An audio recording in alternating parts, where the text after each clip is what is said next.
do Outubro Rosa desse ano, a gente decidiu trazer quem mais sabe, quem mais tem experiência, quem mais pode falar com propriedade sobre a importância do diagnóstico precoce, que são os nossos pacientes.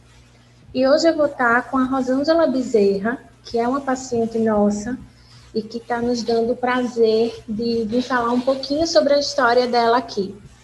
Rosângela, tudo bom, querida? Olá, Carmen. Oi, pessoal. Tudo bem?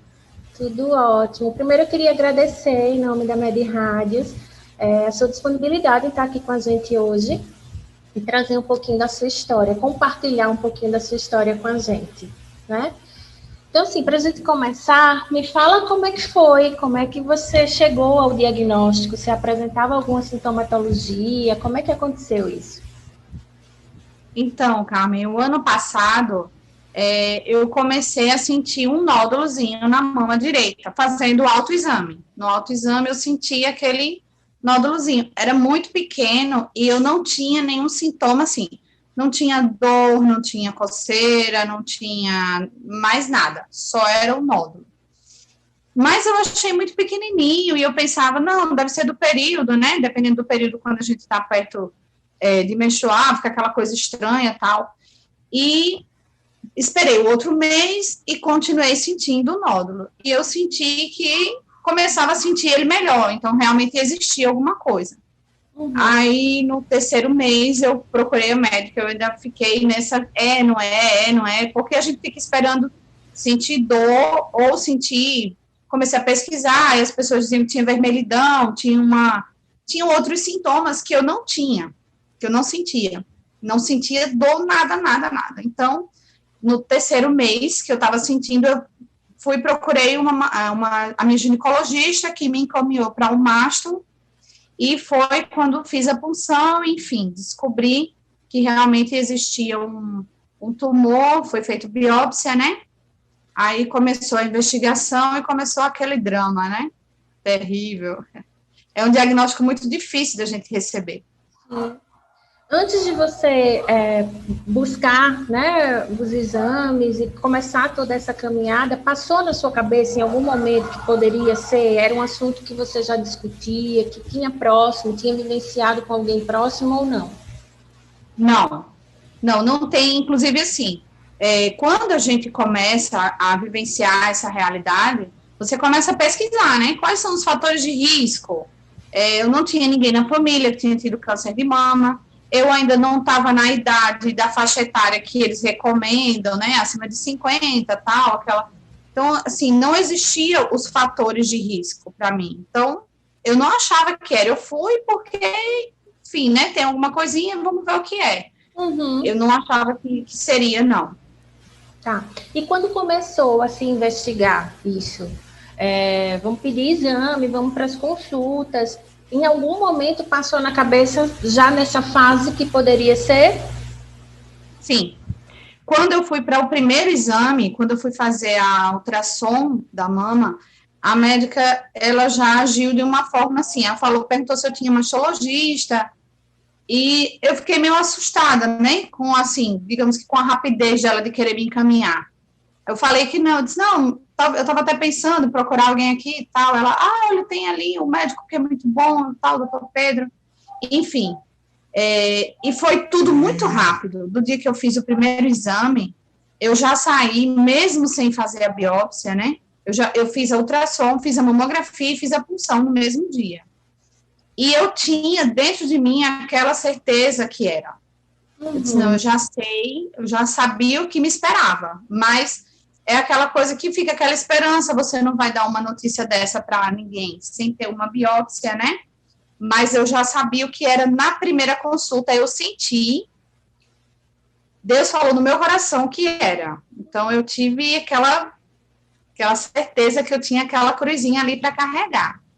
Aí, assim, foi um momento muito difícil para mim, principalmente o que mais eu pensava no momento era como eu vou falar para minha mãe, como eu vou falar para minha filha, como eu vou falar para meus irmãos. Eu pensava muito, porque é inevitável você receber um diagnóstico desse e não vir, a primeira coisa que vem na sua cabeça é a morte. Você sabe que a medicina é avançada, que você descobrindo no começo, as chances de cura são 95%, né? Estatisticamente, o câncer de mama, ele é um câncer que ele tem um alto percentual de cura, né? Tanto ele é o mais... quando a gente entra, a gente começa a pesquisar tudo, né? Então,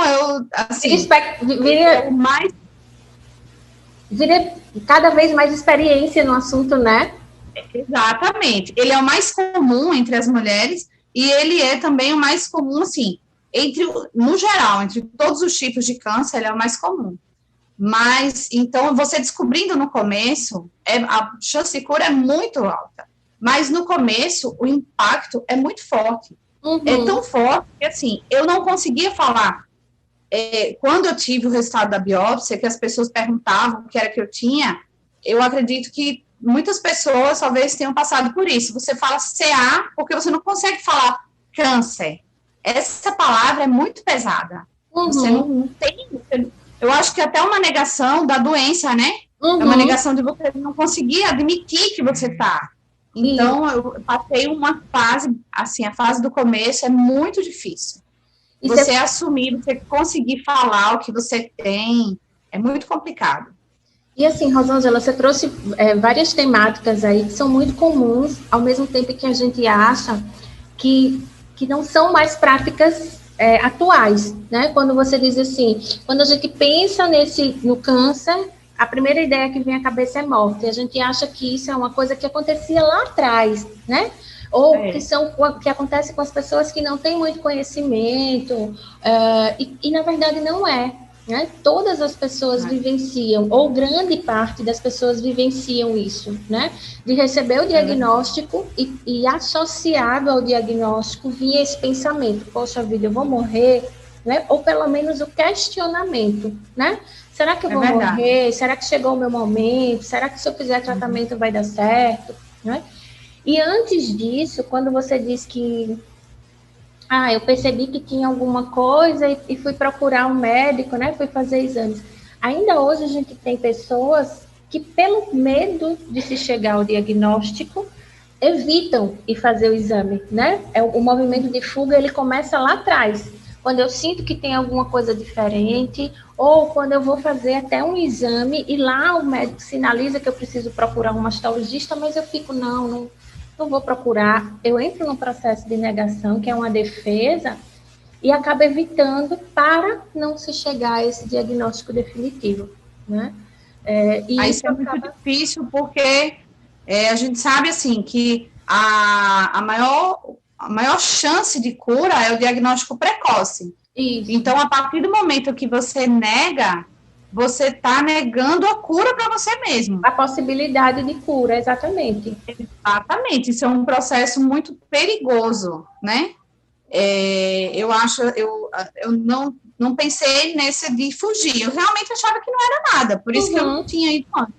Tá. Mas, assim, para mim, o começo, para mim, o mais difícil era para eu passar para as pessoas, sabe? Quando eu pensava assim, eu tenho uma filha de 8 anos, né? Então, quando eu pensava, como é que eu vou falar para minha filha? E eu comecei a fazer os exames, e um dia ela chegou para mim, e ela até falou do Outubro Rosa. Ela falou, mamãe, isso que a senhora está fazendo tem alguma coisa a ver com o Outubro Rosa? Aí eu falei, tem. Aí outro dia ela chegou, acho que ela ouvia os colegas na escola, né, escutava eu marcando o exame e tal. Aí ela falou, mamãe, a doença que você tem é câncer? Eu falei, é. Aí ela disse, mas câncer mata, mamãe. Eu disse, qualquer doença que você não tratar mata. Então, a mamãe está indo para, justamente, a mamãe marca com o médico para tratar. Qualquer doença mata.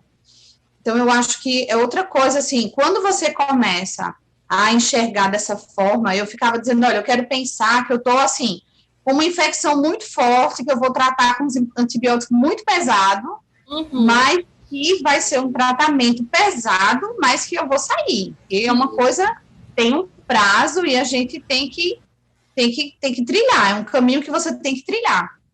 A coisa, assim, é muito importante você ter o psicológico, você conseguir pensar positivo, porque o tratamento, quando você passa dessa parte, eu tô com um problema, eu vou fazer o tratamento é muito pesado.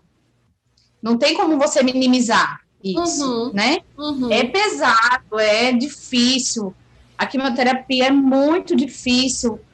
Eu tinha o cabelão grandão, assim, cai o cabelo, é uma coisa desesperadora. Você mexe a cabeça, o cabelo cai, não precisa nem você pegar no cabelo.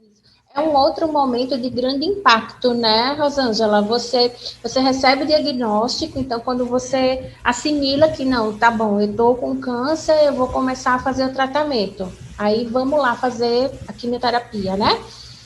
Começa a cair o cabelo, é como se você tivesse um outro momento de grande impacto na sua vida, né? É a certificação de que, ó, eu realmente estou em tratamento de câncer. É verdade, é verdade. Uma vez você me falou isso no consultório, que assim, é como se fosse a marca do câncer, é a careca, né? Quando você tem outra doença, você vai tratando, mas não tem essa característica. Mas o câncer não, ele traz essa característica para você. É uma associação, então, né? Isso. No começo, eu tinha muito isso, assim, eu fiz uma peruca, né? Encomendei uma peruca. Eu não consegui usar, usei 2 vezes só, eu achava incômodo, não conseguia, não me identifiquei muito. Mas quando eu colocava, eu pensava assim, que eu disse, mas eu vou para aquele lugar tal, eu vou impactar muito as pessoas chegando assim. Então, a gente tem muito esse pensamento no começo, até que chega um momento que você pensa assim, poxa, mas eu estou num tratamento tão difícil, eu ainda tenho que ficar preocupado com o que as pessoas vão achar de me ver. Não quero mais saber. Agora o que interessa é eu me cuidar, eu conseguir passar por isso.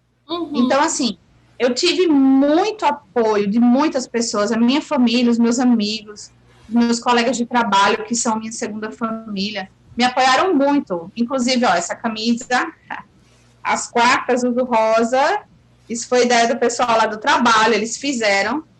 Todo mundo foi com a camisa, fizeram foto, mandaram para mim, mandaram a camisa para mim. E essa camisa viralizou. Era quando? Oi? Essa camisa era usada quando? Quarta-feira. Toda quarta-feira o pessoal do meu trabalho usa, a minha família usa, e eu reposto as fotos de todo mundo. Aí começou assim, os meus parentes de São Paulo, de Maceió, começou todo mundo a usar, aqui de Arapiraca, então todo mundo, eu quero, e cada vez que uma pessoa vestia uma camisa e mandava foto para mim, eu sentia uma energia muito positiva. Tinha, assim, principalmente na época da químio, quando eu estava muito ruim, que eu acordava, que eu lembrava que era quarta, eu pegava o telefone e olhava o WhatsApp para ver, deixa eu ver quem foi que mandou foto hoje. Então, isso é como uma oração que uma pessoa faz por mim, sabe? Quando eu sentia quando eu via essas fotos, eu sentia aquela energia daquela pessoa para mim. E você sabe que isso faz... Você sabe que isso faz toda a diferença, né? Assim, a forma como o que você falou, né? O psicológico está mediante o tratamento, né? Como você disse, não é um caminho fácil, né? Receber a notícia de que você vai tratar, as etapas que você vai seguir para o tratamento não é fácil. Você fez o quê? Você fez químio?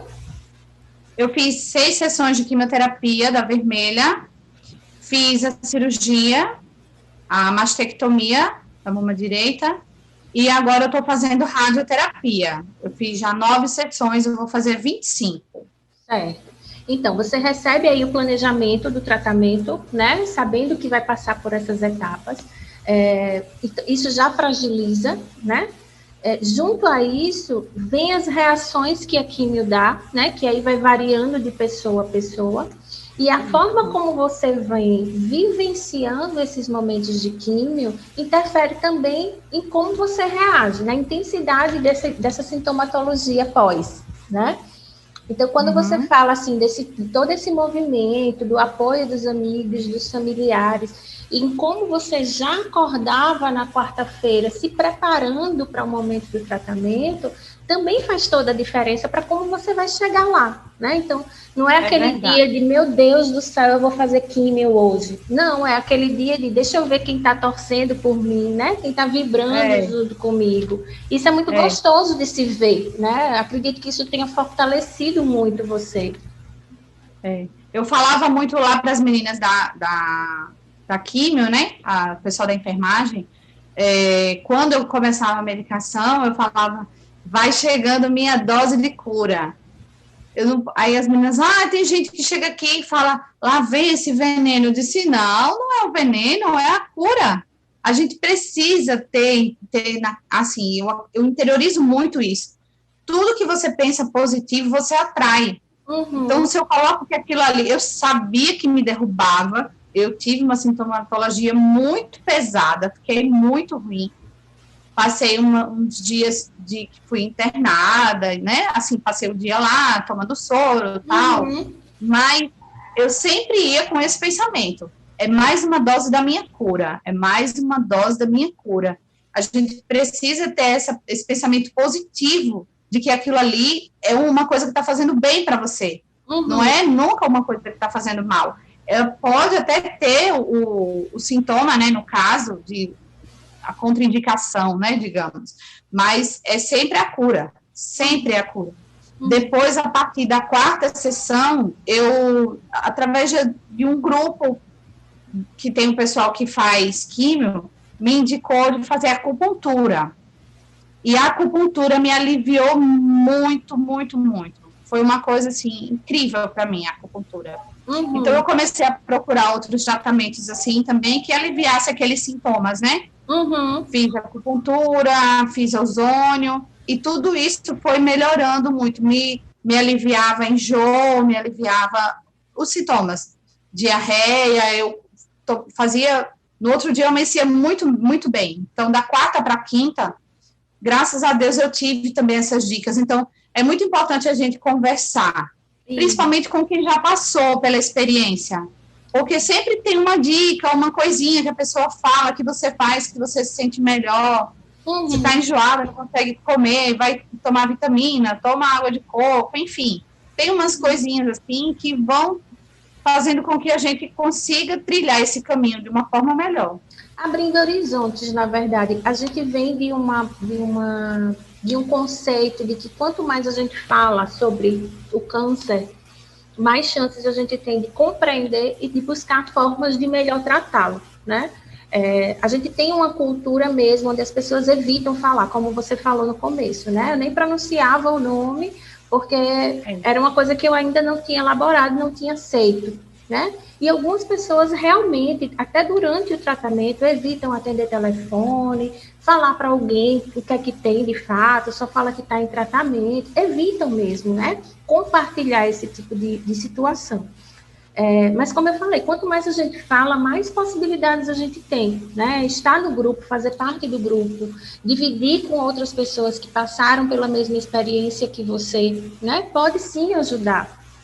É claro que a gente sabe que o que serviu para uma pessoa necessariamente não vai servir para outra, mas só em você saber que existem possibilidades, né? Tipo assim, poxa, eu estou sofrendo tanto com o pós-químio, né? Com as reações pós-químio, mas pode existir alguma coisa que alivie, né? Então, e conversar sempre com a equipe, né? Com o seu médico, com o oncologista que está acompanhando, com o mastologista, para saber de fato o que é que lhe cabe enquanto tratamento, né? Então, assim, essa demonstração de que eu posso minimizar os efeitos a partir do momento que eu me permito falar sobre, a partir do momento que eu busco mais informações, né? E até estou aberta também para coisas novas, né? É verdade. Rosângela, qual foi o momento que foi mais difícil para você? Que você lembra que, Carmen, essa foi a fase que foi mais complicada de passar? Olha, apesar de todo o sofrimento do tratamento, para mim o mais difícil foi começar. Porque, assim, você faz a biópsia e manda para fazer imunohistoquímico, aí demora um tempo. Aí o meu veio inconclusivo, aí foi para fazer um outro exame, que é o FISH para HER2. Então, essa demora me angustiava muito. Porque, assim, você sabe que tem uma coisa que não é boa, e que você não consegue, começou a lutar contra aquilo, né? Uhum. Então, assim, a fase que eu mais chorava, que eu mais me angustiava mesmo, foi antes de começar o tratamento. Então foi mais Depois a fase de expectativa, né? Exatamente. Depois que começou, por mais doloroso que fosse, eu sabia que tinha um prazo, que eu estava caminhando para o fim. Cada vez que eu ia, era um passo que eu estava dando para o fim daquilo ali, né? Então, o tratamento, apesar de toda a dificuldade que ele teve, antes, a demora de começar, para mim, foi mais complicado. A mudança de fase gerou essa expectativa em você também? Terminei a químio, vou começar, vou fazer a cirurgia, fiz a cirurgia, vou começar a rádio. Então, gerou. Aí, até eu brinquei com o pessoal, com as amigas de lá, né? Eu falei, olha, eu tô parecendo aquele filme da Caverna do Dragão. Quando eu vejo o portal, que corro pro portal, tô vendo o parque, aparece uma coisa, eu volto pro tratamento de novo. A princípio, eu não sabia que eu ia precisar fazer rádio, né? Uhum. Então, eu fiz a químio, eu sabia que ia fazer a químio e a cirurgia. O doutor Pedro falou, a gente vai colocar um clipe e tal, então a gente vai precisar fazer a cirurgia, nem que seja só para tirar o clipe.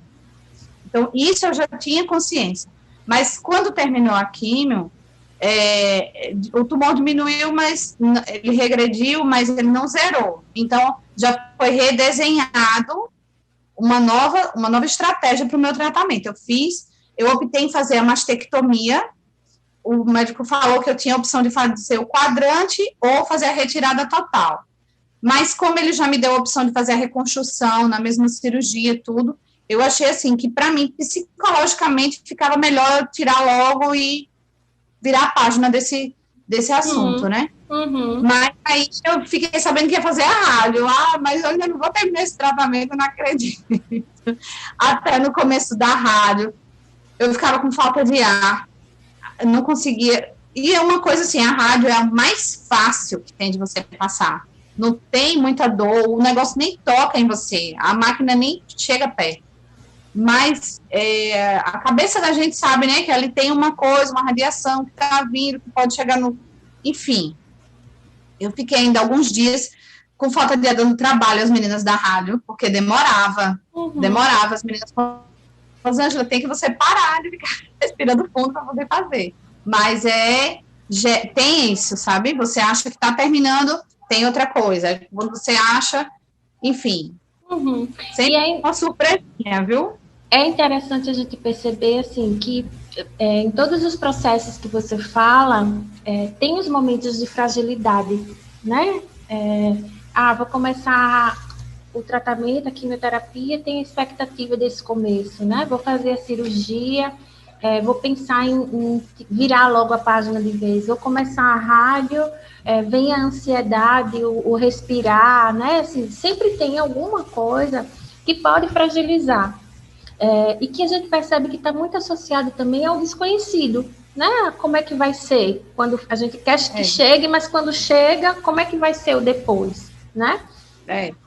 É verdade. E... Na primeira quimio que eu fui fazer, eu não dormi à noite, eu dormi 2 horas só. Passei a noite toda naquela expectativa de como ia ser, né? Exatamente. Isso mesmo. E aí você fala, mais uma vez, né, dessa questão de apoio, né, de conversar, de ter as pessoas que estão ali torcendo, que estão partilhando com você desse momento. Falou dessa questão da camisa que chegou de surpresa. Você não sabia de nada, de repente foi que chegaram. Não.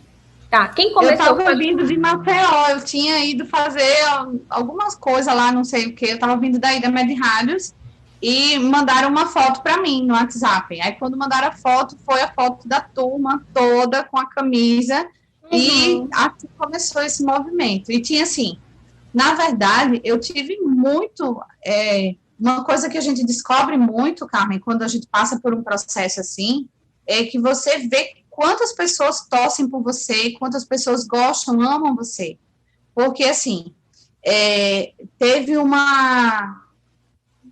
gente teve um grupo de oração que as minhas cunhadas começaram a fazer comigo, a gente todos os dias, 3 horas da manhã, a gente entrava em contato uma com a outra e ia fazer oração.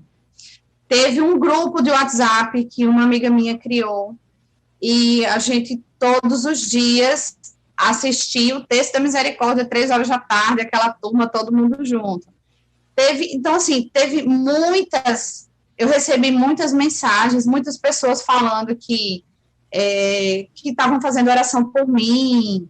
Então, era uma coisa, assim, pessoas que às vezes a gente nem espera, né, que nem tem um contato que você não acha que é próximo, mas são pessoas que intercedem por você. Eu ganhei, as minhas vizinhas chegaram aqui com uma imagenzinha de Nossa Senhora Aparecida. Teve uma moça que mandou para mim uma mensagem dizendo que estava acendendo para mim uma vela verde, que é a vela da cura. Eu nem sabia. Então, assim, você sente um movimento, assim, de amor, sabe? E o amor cura. Você cria uma força. Cada gotinha de amor que você recebe, aquilo ali converte em força para você. Uhum. Então, você ter fé é muito importante. Uhum. Você tem que acreditar que, às vezes, as pessoas veem uma doença, assim, como um castigo. Não é um castigo. Não é um castigo, é uma coisa que acontece, né? Tantas pessoas no Brasil, no mundo, são afetadas por tantos problemas, né? Uhum. Tem gente que se envolve com drogas, tem gente que é assaltado, tem gente que está passando por problemas financeiros. Então, por que o meu problema é maior do que o dessas pessoas? Não é. Uhum. Cada um sua cruz para carregar. Então, a gente precisa ter essa consciência de que não é um castigo, de que você precisa passar por aquilo ali. Se aquilo ali está na sua vida, você tem que tentar levar da melhor forma possível.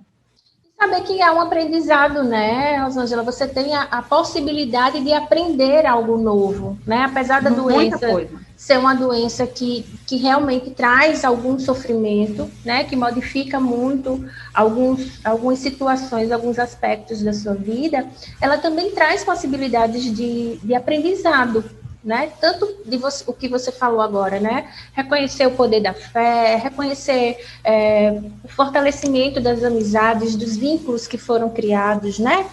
Reconhecer a importância da família e tantas outras coisas que tem a possibilidade, né? Porque não é todo mundo que consegue fazer isso, mas tem a possibilidade de autoconhecimento mesmo, né? De superação, né? Aproveitando isso, quem é a Rosângela hoje?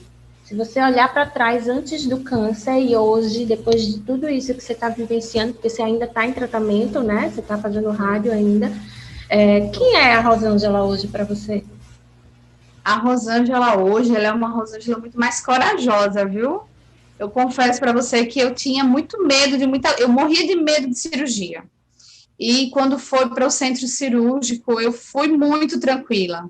Então, assim, eu hoje vejo, Deus me fortaleceu muito. Então, eu sou uma pessoa muito mais, eu vou dizer assim, muito mais mergulhada na fé. Uhum.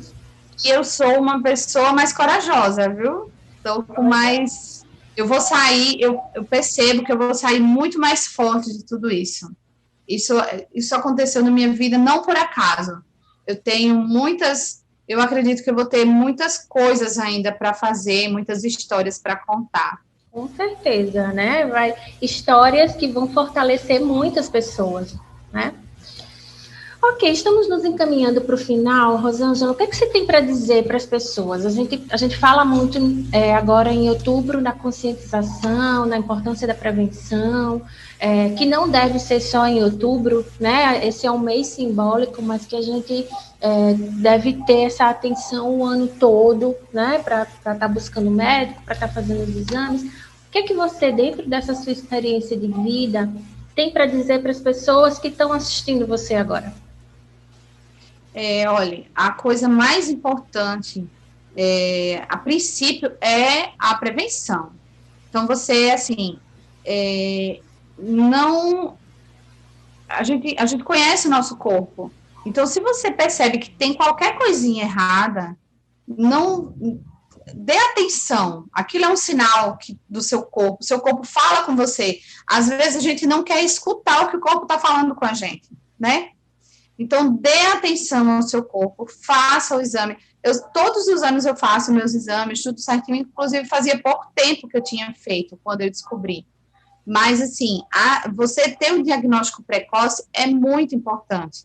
O tratamento é mais fácil, é mais eficiente, então, não deixe, como eu posso falar, não fique desatento com isso.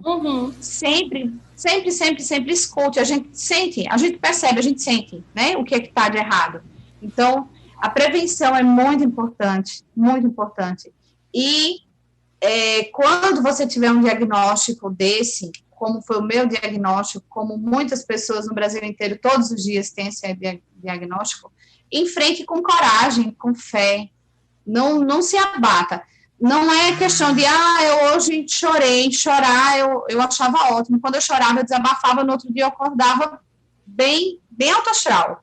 Não é não chore, não é isso, é não se abata, não desista. Não se entregue, na verdade, né? Tem assim, enfrente as coisas, a gente precisa enfrentar os problemas, independente de quais sejam. Então, assim, não fuja, não tenha medo, enfrente, tenha coragem, seja positivo e vai dar tudo certo. Como tá dando para você, né? Tá sim. Graças a Deus, o cabelinho já tá nascendo.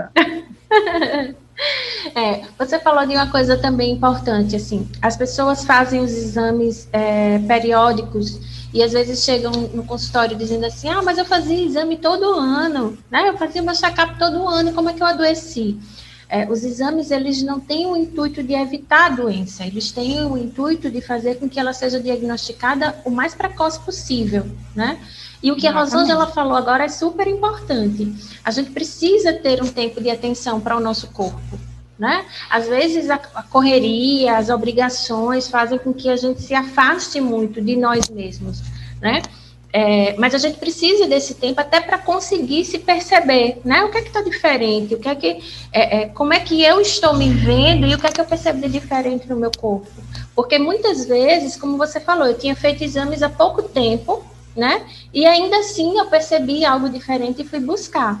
Para as pessoas que não se permitem isso, como eu fiz exame há pouco tempo, vamos deixar para lá quando fizer um ano e eu tiver que repetir, né? Então, percebeu alguma coisa de diferente, busque auxílio médico, busque orientação, faça seus exames, sem o medo do diagnóstico, né? O momento de fragilidade, como a Rosângela falou, a vontade de chorar às vezes vai chegar, às vezes a insegurança, né? Momentos de angústia, né, Rosângela, podem surgir, porém, muitos.